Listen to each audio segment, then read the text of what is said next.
Perfect. Erica, I love that painting behind you. Are those giraffes? It's really cute. Thank you. I think they're ostriches. Ostriches. It's hard to see in Zoom. So I'm like, it could not be giraffes. I'm like, I'm not, it's hard to be a Zoom. They're very cute. Yeah. I love it. And Cecilia, this is recording. Beautiful. I was like, I didn't see it earlier. So I was like, wait a minute, but maybe I wouldn't see it. Welcome back, everybody. Welcome back. Okay, so we're gonna get into one-on-one coaching. All right, so feel free to start putting your question into the chat. And again, you can let me know if you want just to answer it, or if you want to unmute and actually have like a coaching kind of one-on-one discussion with me. So you can, just add that into your question in terms of what you prefer. But go ahead and start putting those into the chat, and we will get right to it as people are filtering in. I just got like really cold and started shivering. All right. Hopefully you guys had some good discussions in there in the breakout rooms and have to connect with people. All right, it looks like we should be all back. Cool. All right, so put in the chat any questions you guys have. Let me know how you'd like me to support you, whether it's just answering or coaching. Okay, beautiful. Here comes our first one. All right, Katie, I'm just going to start with you. Cool. Beautiful. So start with you. Okay, so Katie says, have a really good friend who has an ED and it can be very triggering to be around. We both, of course, are in our own recovery, and I ask her all the time to please stop telling me what she eats and how she feels, because it makes me feel like crap. She always apologizes and feels bad, but then like an hour later starts it again. I do not know what else to do. I don't want to stop being friends with her. Any advice? Yeah, that can be really hard, right? Everyone's in their own part of their journey, and everyone's, in their own, pace and spot in recovery when it comes to eating disorders. And I understand how triggering that can be. And I think ultimately, when it comes to this, you really have to take care of yourself, right? While having compassion for your friend, of course. And so it sounds like you're already saying, hey, can you please, try to not, say these things around me, but she keeps doing it. And it might just be one of those things where she just kind of gets on autopilot and forgets. And so it's like, okay, how can you just create a boundary? And maybe, maybe you say, hey, like establish it again, right? It's really hard for me because A, B, and C, right? Kind of express to her how you're feeling. When you say these things, it can make me feel this way. So if you can just please like not talk about it around me, that would be awesome. Like, I love you. I appreciate our friendship, and I just want to be able to like maintain our awesome friendship. And for us to do that, this is what I'm really, really needing from you. And maybe you create like a funny, just little like, I don't know, like a little tell, right? For like when she does it, you're like, oh, wait, no. Like kind of, you can kind of keep it light, right? Or whatever works for you. But maybe you create like a little phrase or a little like, ooh, nope, like can't go there, just so that it can kind of help her just like remember in a very like lighthearted, easy way. And I have to feel like over time she'll acclimate, right? To remember, okay, yeah, this is a person who I can't talk like I about these things with, and that's fine, right? It just might take her some time to kind of remember that and like let it sink in, but just voice those boundaries, and just you can assert that for yourself. And I hope let me know how it goes. Like, so follow up in Slack and let me know. But absolutely, like, you don't want to have to lose your friendship, right? So just communicating what you need.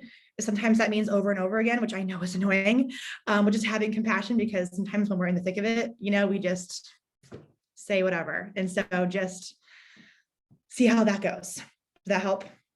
Yeah, thank you so much. Okay, cool. All right, let's see. We have, all right, is it Anna or Anna? Sorry. Okay, we learned Anna, beautiful. I would have thought Anna, but like beautiful. Like to always make sure I'm saying it properly. We learned a bit about how to learn our hunger cues, but I've been having a lot of difficulty learning my fullness cues. I feel like growing up, I was trained to ignore them a lot. So I have been having some difficulty judging and often overeat to the point of being at 8, 9, 10. Do you have any advice for this? Yeah. Would you like to unmute, or do you want me just to go? Either way. So tell me like what it was growing up that you feel like you were trained to ignore them. Like what form did that come in? Yeah, I mean, it was mostly like clean plate club. Parents having kids running around being like, hey, like finish your food, finish your meal. And then also just like genuinely really enjoying like the taste of food. It's also like, oh, like I want to taste that more. And so I keep going back for seconds and thirds or whatever. And like frequently just not feeling like just feeling super full and not feeling great after meals, like eating way past the point of satisfaction. It's just been something I've done since I was a kid. Yeah. Yeah. Okay. So there are these two pieces here. The one piece is I really love food.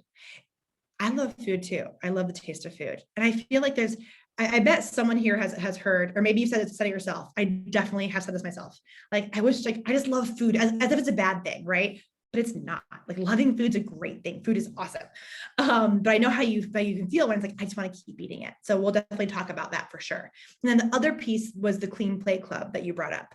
Now, I'm curious, does that bring up for you like when you're eating any sort of guilt, like, oh, I should finish, I have to finish, even when sometimes like you don't want to? Is any of that present for you? Sometimes it depends on the setting. In a social setting, like especially when I've been given the food, especially, but a lot of times it's also just like it's not so much guilt, it's just like an inability to like not stop myself halfway through and leave stuff on my plate, that sort of thing. Yeah. Yeah. Okay. Let's dive into this. Beautiful. Thank you. So when it comes to honoring fullness, this is something that really, it takes time, right? It takes time. It takes a lot of compassion. It takes a lot of curiosity. Raise your hand. You can either like actually raise it or do a little hand raise thing. If you also have dealt with the clean plate club, it's a thing like many people. Yeah. So I'm going to quickly just like give my little reframe for that because I know it's like a very common thing. Okay. So clean plate club, right? A lot of us can feel guilt. Like I have to finish what's on my plate for whatever reason, right? There's that guilt of like, I need to finish. I cannot waste the food that's on my plate. And so I'll always remember that, we can save it for later. So there's always that in terms of like that guilt piece for some people that can come up. Always save it for later, but also some things don't save well, right? So there's also that. And so here's the reframe for the clean plate clubbers, because I totally get it, been there, have had a lot of clients struggle with this piece. And with that, I would say food's job, right, is to be delicious, nourish us, satisfy us, right? It's to make us feel good, like mentally, physically, emotionally, so that we can like be people and be out in the world and do not like we need food, right, to like feel good and operate well. And so that's the purpose of food, right? And to taste good and be delicious. And so once we're full, right, we're properly full, we like to feel good, we're satisfied, food has then done its job, right? And if we eat past the point of fullness, and there's nothing wrong with that, right? There's full permission to eat past the point of fullness. But at that point, food had like it's served its purpose. And so at that point, it's going to make us kind of feel sick, right? When we eat past the point of fullness, it just doesn't feel physically good. So zero judgment, we're allowed to do it, but physically it doesn't feel very good, right? And so it's either then at that point, waste in our bellies or waste in our trash can, right? If it's making us feel physically ill, it's no longer serving us in the way that it's meant to, right? It's actually making us sick at that point. And so if anyone else, like, I know this wasn't totally your thing, but I'm sure somebody else has it, where there's some guilt, like I have to finish it. Remember, like it's either wasting in the trash can, that's really not hurting, it's not hurting you, right? But if we keep eating it because we feel that guilt, it ends up does hurting us because it physically hurts, right? If it physically doesn't feel good to eat past the point of fullness. And so that can be, I think, a reframe that can help. It has helped a lot of people before. So I thought I'd just share that for anybody who's kind of in the clean plate club as well. But then the other piece, and what it sounds like is really coming out for you, Anna, is the piece on, I love food, it tastes so good. And sometimes I just feel like I can't stop when I'm full. I want to keep eating it. And so with that, what I would say is to really lean into full permission.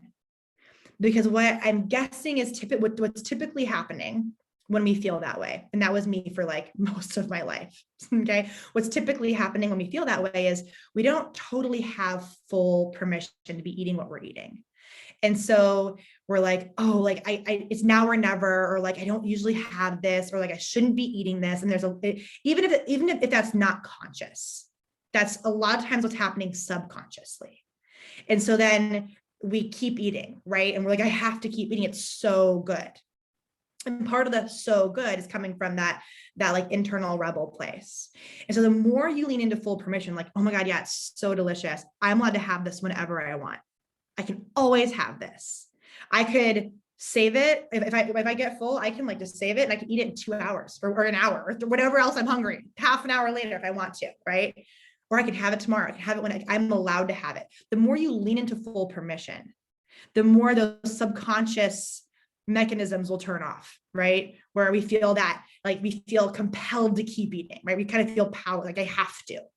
Those will begin to subside, right? As we lean into full permission. And as we have more access to maybe foods that perhaps we didn't allow ourselves to eat a lot before.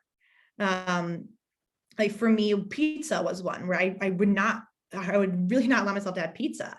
And then when I would have pizza, it was like I couldn't stop having the pizza. But of course, because it was a scarce resource at that point, right? It was scarce, it was special because I never had it. So when I did allow myself to have it, it was fake. I use these because it was fake permission. So I still was like, oh, I'm being bad. I'm breaking a rule to pizza, right? And then of course I couldn't stop. It was so good. I never had it, right? So I kept going. Now that I have full permission to have pizza, it's a regular thing that I love pizza. So I love to have it. Now when I have it, I know like, oh, I can have this whenever. And therefore it becomes really easy to honor my fullness because there's no more scarcity. And so the full permission piece is huge, but it doesn't happen overnight, right? It takes a lot of time. And this is also where compassion and curiosity play such a key role with fullness, you guys. I truly mean it when I say, like, in order to learn how to honor our fullness, we have to eat past the point of fullness, the 8, 9, 10. We have to. And so if you get to that place, I want you to be like, oh, I got here. Like, it's actually a good thing. Be like, okay, cool. This is going to teach me so much.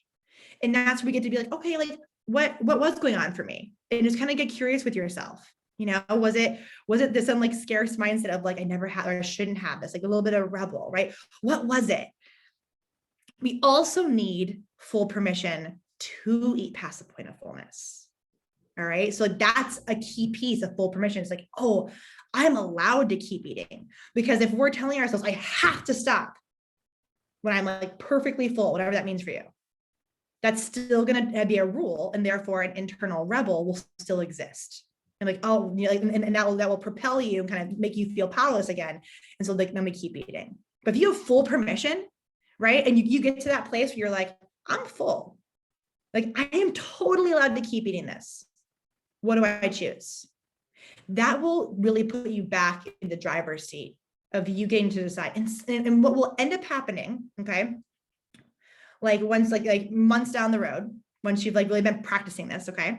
What ends up happening is we don't often choose to eat past the point because it just doesn't feel good physically, right? It's like, I don't want to choose to feel physically unwell.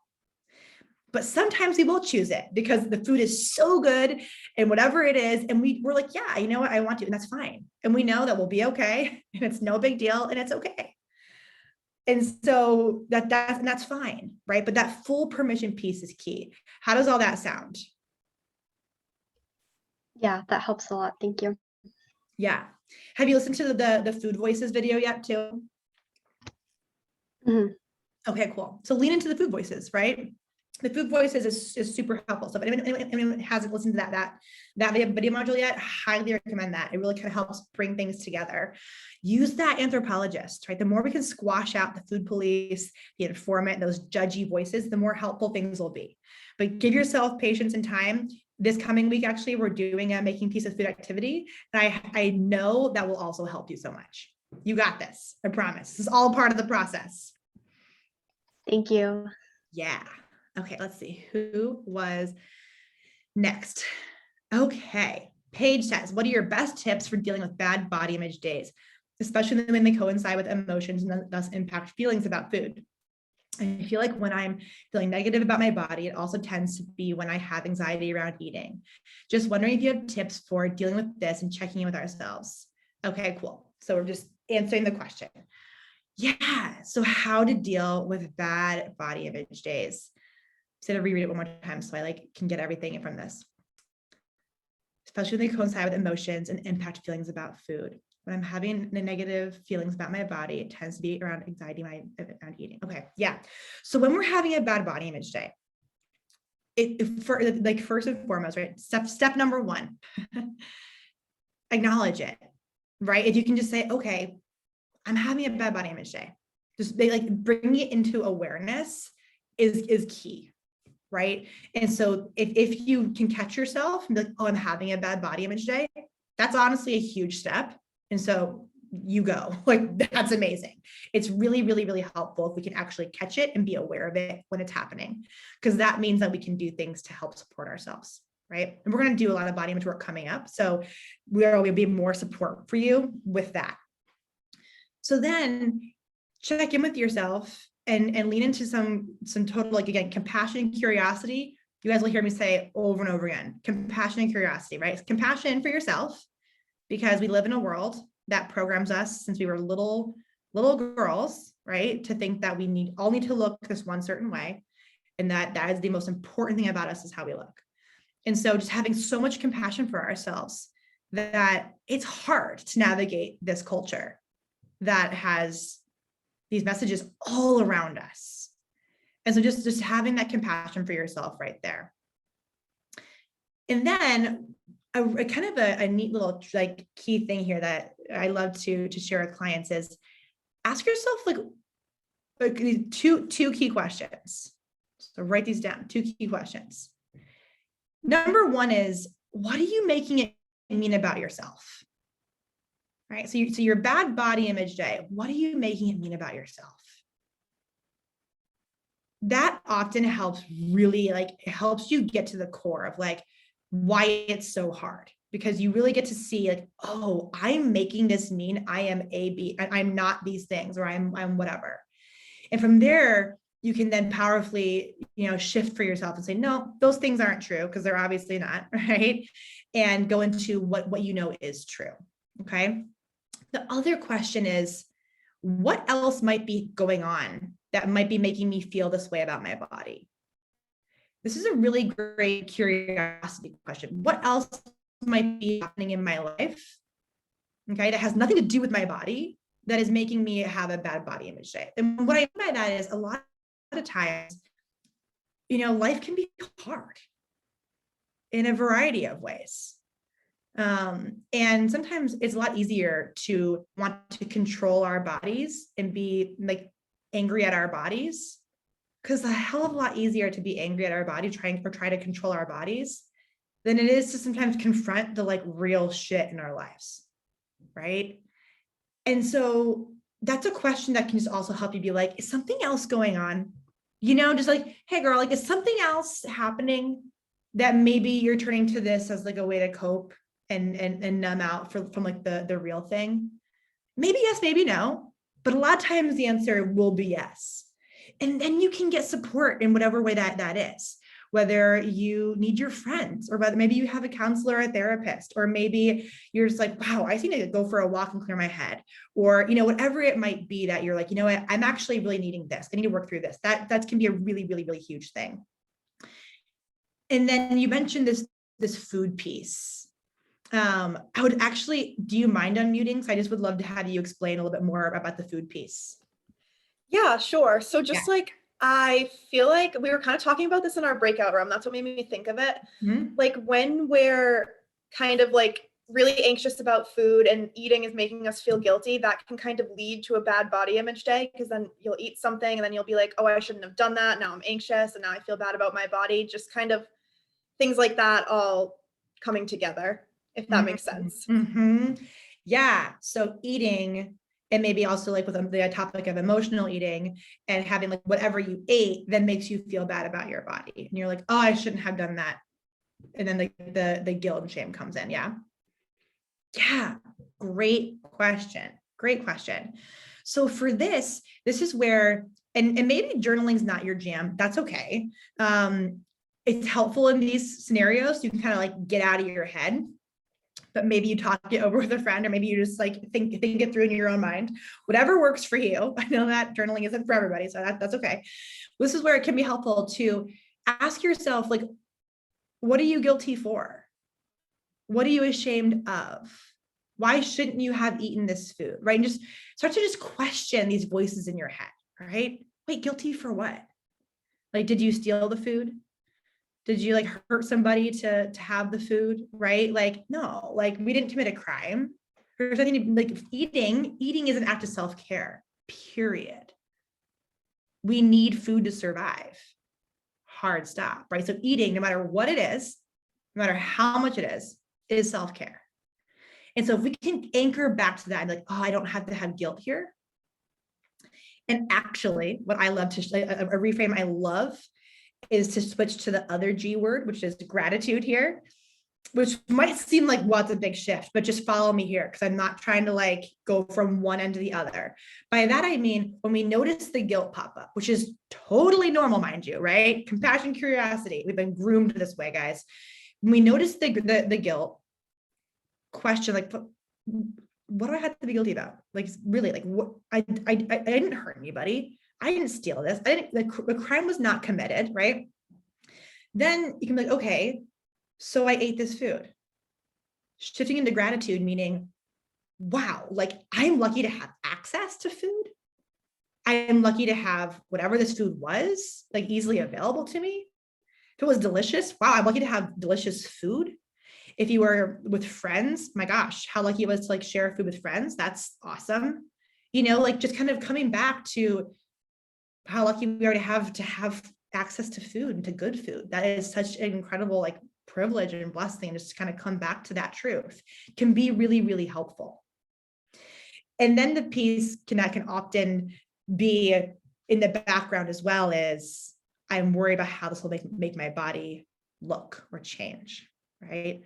And that came up a lot in the intake form. So it's like, oh, I'm so worried that I'm going to gain weight. I'm worried that, you know, I'm just going to feel worse, right? Losing control. These things can pop up.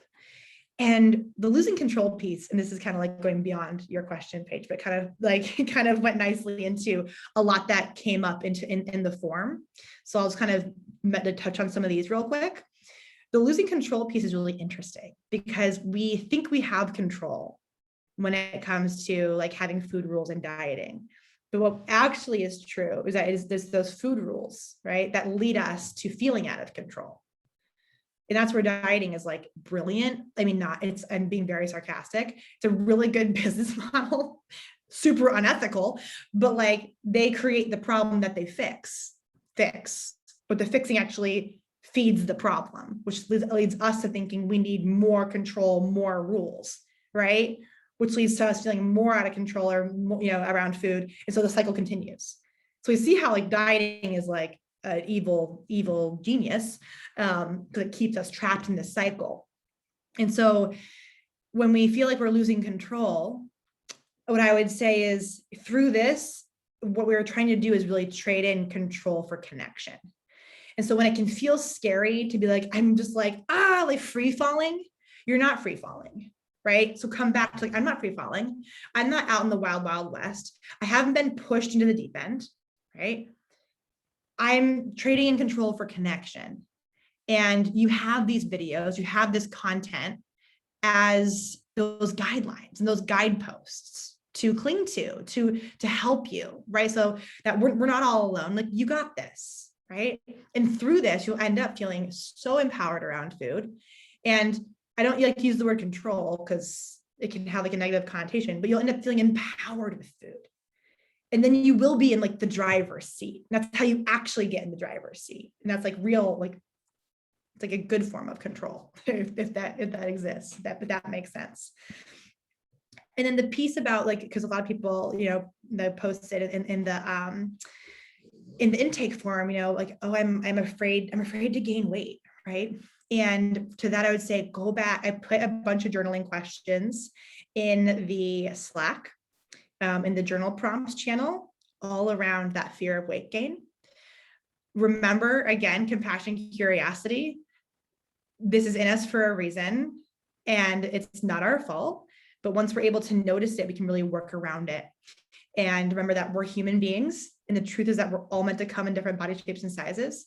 And the work that we always want to be doing, you guys, is coming back to our humanity. We are human beings. We're not objects, right? We're not just objects to be looked at by people. We are humans. And although our society has wanted to build this idea of like what a good body is, what we should look like, right? Coming back to the truth of that, which we're going to get to in the body image pillar. So I'm going to leave that for that, but know that a lot of support around that is coming. Okay, a lot of support around that is coming. And I think also we also had this like fake fear, not fake fear. It's like a what do I want to say? Not fake fear, but what I'm meaning is, we'll think like diet culture kind of made us think like, oh, if we like eat past point of fullness like a few times, we're all of a sudden going to gain like a massive amount of weight. It's just not really how it works. Like we don't all of a sudden gain all this weight overnight, unless there's like a medical issue happening. Then we might, right? Because like a medical issue, right? But like just from eating, just not typically how our bodies work. And so sometimes it's simply, oh, an irrational fear. I would say it's like that because like it doesn't actually, this is not how things actually work. And so when those fears pop up, it's just noticing them like, no, I'm fine. My body is brilliant. I can trust her, or your pronoun, right? Like you can trust your body. And again, leaning into that experience, like this is a great opportunity for me to learn and grow, right? We were talking about earlier with Anna, like those are great opportunities to learn and grow more. Okay, so what led me to eat past the point of fullness, right? There's no judgment here, but then we can get curious. All right, let's keep going through the questions.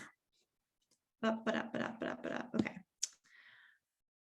Erica. All right, Erica says, almost every night I eat dinner and reach a comfortable point of fullness.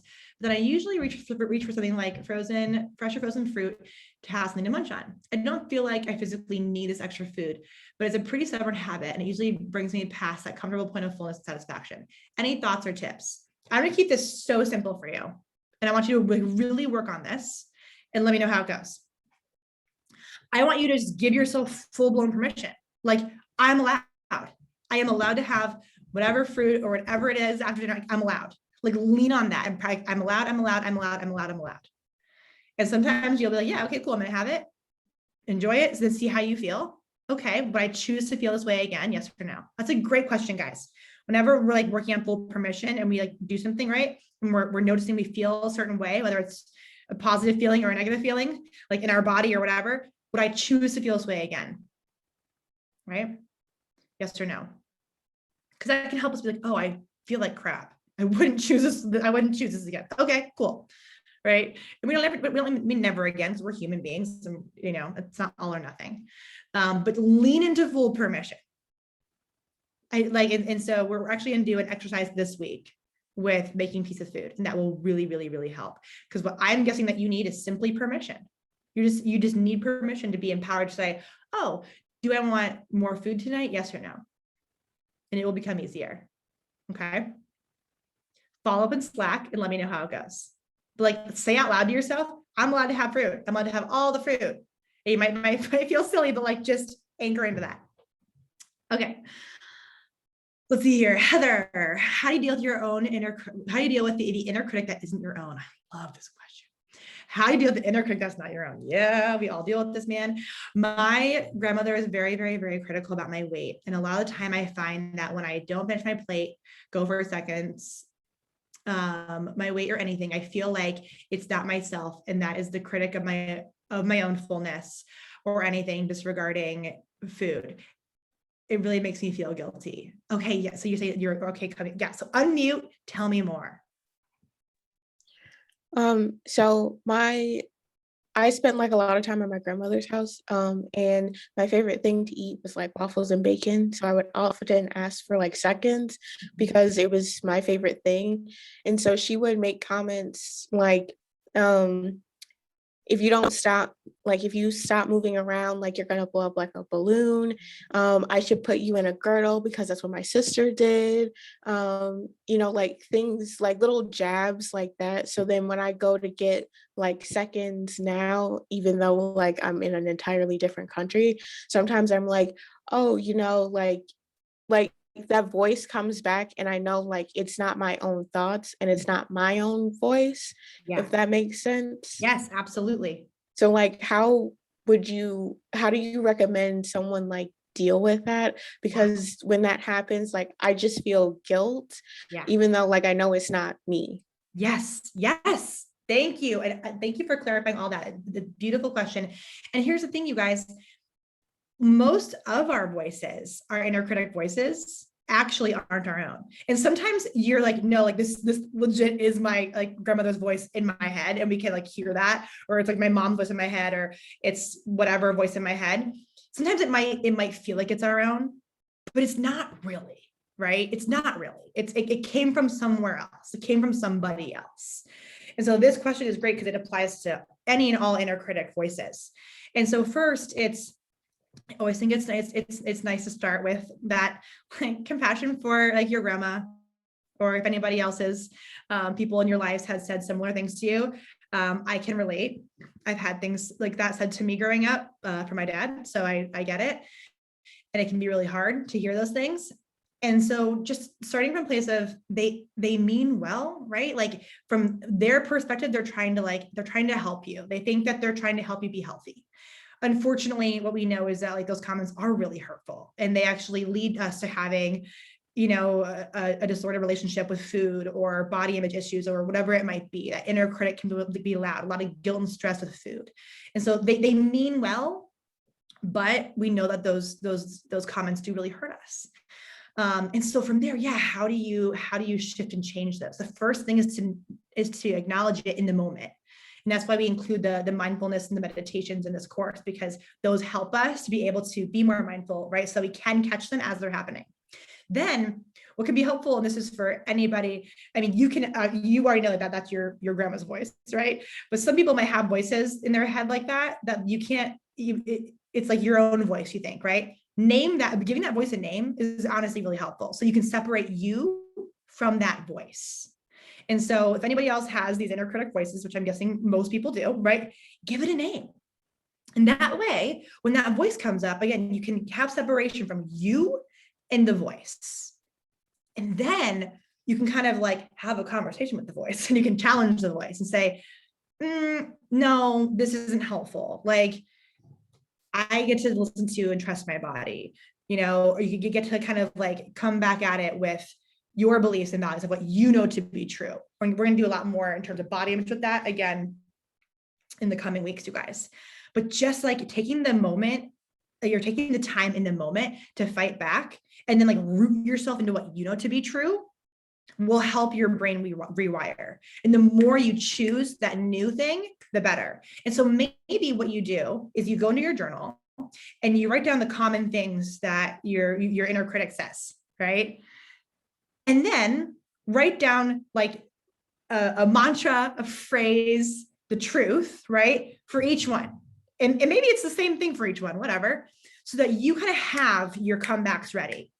Nope, that's not helpful. Nope, my body is good. Nope, my body is brilliant and wonderful just as she is. Nope, this food is wonderful. I need food to eat. This is great and taken care of. Like whatever like the quick little like quips are back that you can just like always like, you know, go to. The easier available those are, the more you can just be like boom, boom, boom, right? And the more you turn to that, it's like our brain's a forest, okay? And right now, the inner critic is like clear path. And so now we have to create a whole new path in a forest, which at first we got to like cut down trees and we got to like clear a brush, and it's hard.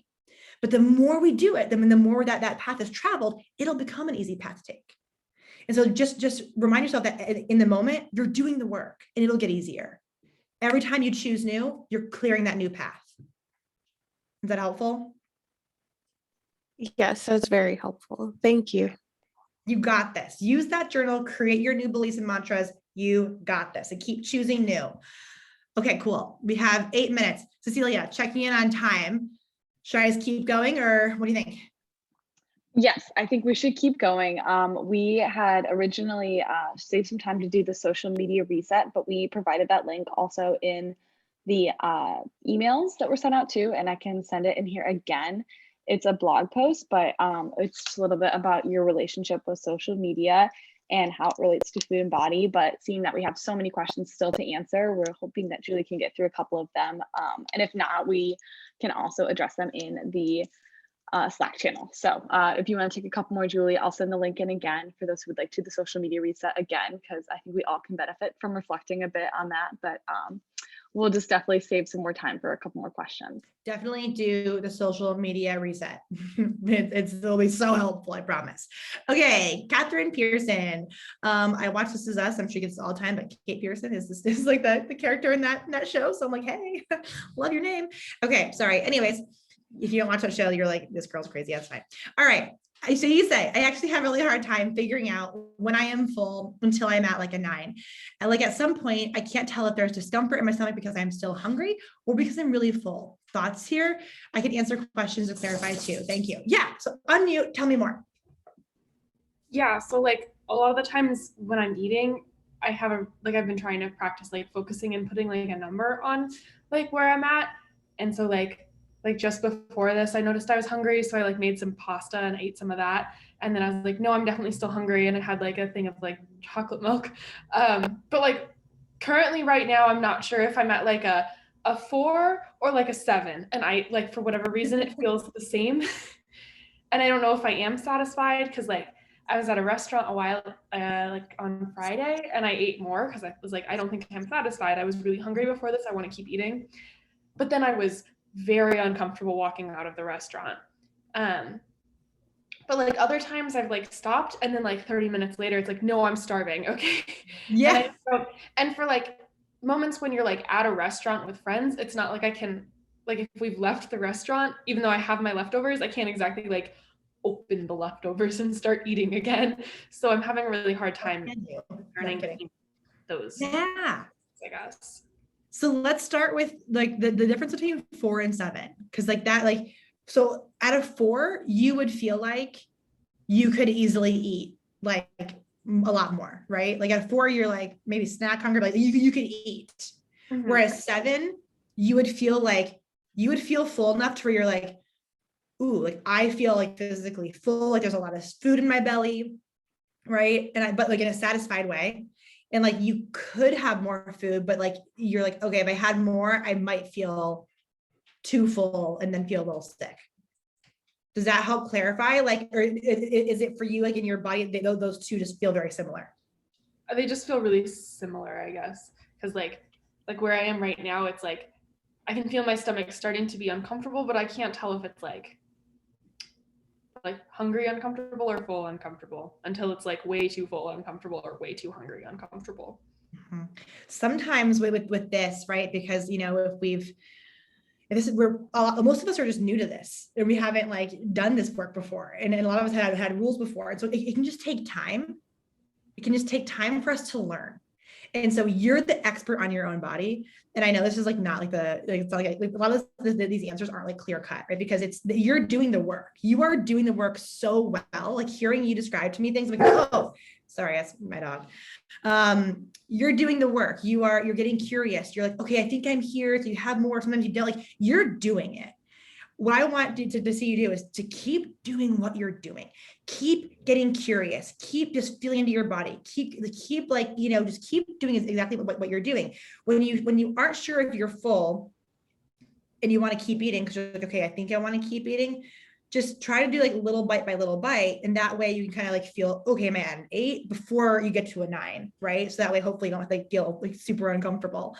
The more you just like are feeding your body like regularly and are doing this, your body, you're going to start to differentiate. Like you will totally learn for yourself what these feel like. It just takes some playing, right? And so if you can like be that anthropologist, like 95 glass, like be that scientist, right? Of like just getting curious, like you're doing everything exactly right. You are. You're getting curious, you're checking in, you're sometimes eating more, sometimes not. Like keep doing what you're doing and you're gonna figure it out. I promise. You are the expert on your own body. I know that's like not like if you're like, great, thanks. But check in with me on Slack, okay? And let me know how it's going. All right. I'll follow up. But sometimes it just takes time. And so give yourself the time. Keep doing what you're doing. Okay. Okay. Thank you. Yeah. Okay, Allison. I have a hard time eating with other people, especially eating out, because sometimes they make comments like, is that all you're gonna eat? Or you should just eat more. Yeah, yep, been there. Allison, do you want to unmute real quick? You don't have to. Oh yeah, sorry. My camera hasn't really, it's been kind of malfunctioning. It's all good. Yeah, so I like eating out with friends. Like, I don't know. I also just have a really interesting relationship with food. Like when eating out, especially like we talked about in our breakout rooms, how like I always like look up the menus like in advance and like try to get something with like the least amount of calories, least amount of like carbs and dairy and stuff. So like I don't know, I usually go like and don't eat all of it and like take some of it home and then or I order like smaller portions and then I get like my friends saying stuff that like eat more, which like there's nothing wrong with that either, but like they'll say things to me and then I feel uncomfortable and then just like don't necessarily want to eat out with them again. Yeah, there's a lot of pressure there, right? So with that, and this is where too, like I'm so curious to see how things continue to unfold with you, right? So that if you give yourself more permission, to order what you want to order out to eat, it takes time, but working towards that. But I think, this is simply one of those places where you get to set a boundary.